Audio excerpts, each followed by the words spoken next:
દરેક માતા પિતાને ત્યાં જે દીકરો છે ને એવા મા બાપને કહું છું કે તમારો દીકરો જેવું જીવન જીવે છે એની અસર આવતલ જે છે ને જે દીકરી છે ને એની ઉપર પડે છે.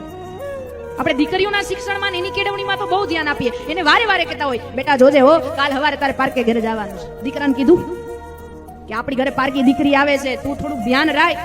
દીકરાઓને સમજાવો કે બેટા તારી જિંદગી તારા એકના હાથમાં નથી. તું જે કઈ પણ તારું આ વર્તન, આ તારું વલણ છે ને, જે કઈ પણ ક્રિયા કર્મ કરે છે ને એની અસર અમારી ઉપર તો પડશે, પણ પેલી આવતલ ઉપર એ પડશે. અને આવેલી દીકરીનું જિંદગીનું બરબાદ ન થાય.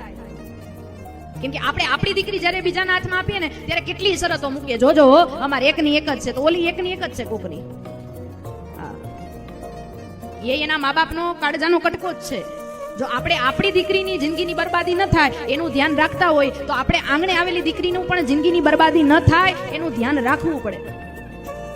આપણને ખબર હોય કે આપણો દીકરો અહીંયા ખોટો જ છે, આપણા દીકરાની ભૂલ જ છે, તોય માયું તો એને ન મૂકે. તમારો પ્રેમ સાચો, તમારી મમતા સાચી, વાત્સલ્ય તમારું સાચું, પણ એ પૂર્ણ ક્યારે કહેવાય? કે જ્યારે તમે એ દીકરાને કે દીકરીને તમે એને વાલપણ કરો અને ક્યારેક ભૂલ હોય ને તો એને સજાઈ કરો.